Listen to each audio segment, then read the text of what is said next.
Il n'y a personne dans ce pays, d'abord le Sénégal, dans tout le continent africain ensuite, mais dans le monde entier, qui imagine une élection présidentielle en 2024 sans le candidat Ousmane Sonko. Et cette réponse est plus éloquente que toute autre. Monsieur Sonko, on le sait tous, le président Macky Sall n'a pas encore dit s'il allait briguer ou pas un troisième mandat. Et pourtant, on sent de la méfiance, même de l'anxiété au sein de l'opposition. Que craignez-vous exactement? Le débat n'est pas qu'est-ce que Macky Sall va dire. Macky Sall n'est qu'un citoyen parmi 17 millions de Sénégalais. Et quelle que soit sa fonction, qu'il ne doit qu'au peuple sénégalais, il est tenu par la même constitution que nous tous. Et cette constitution dit que nul ne peut faire plus de 2 mandats consécutifs. Ici, en 2012, le peuple s'était soulevé contre la troisième candidature de Abdoulaye Wade. Ça nous a coûté 12 vies humaines de jeunes Sénégalais et énormément de dégâts matériels. Et cela n'est plus admissible dans nos pays. Ces 2 mandats, à l'issue de ces 2 mandats, vous passez la main. On organise des élections libres, démocratiques, transparentes. Le peuple choisit qui il veut et la vie continue.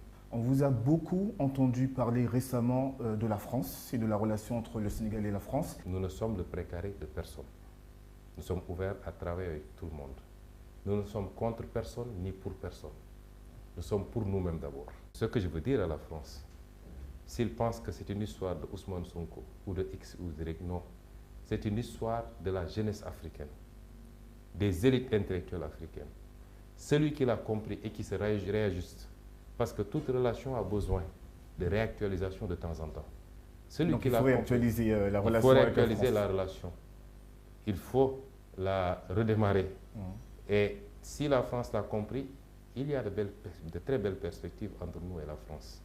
Mais si la France ne l'a pas compris, malheureusement, pensant que le ton et le comportement paternaliste qu'il y avait en temps pour continuer, ça risque de très mal se passer. Comme on le voit au Mali, comme on le voit au Mali, en Afrique centrale, en Centrafrique du moins, au Burkina Faso, ce qui n'est pas souhaitable.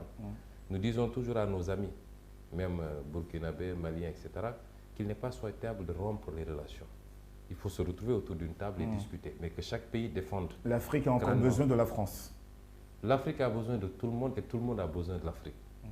La France, à elle seule, ne peut pas symboliser les relations de l'Afrique.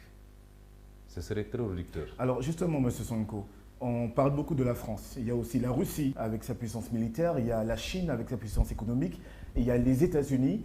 Comment voyez-vous, comment l'Afrique pourrait tirer des bénéfices de cette lutte des puissances internationales sur le continent? Cette lutte de positionnement. Nous sommes libres de nous choisir nos partenaires selon nos intérêts. Et sous cet angle-là, évidemment, si on considère qu'on peut bien négocier avec les États-Unis, avec la Grande-Bretagne, avec l'Union européenne, avec la Chine ou avec la Russie, pourquoi pas?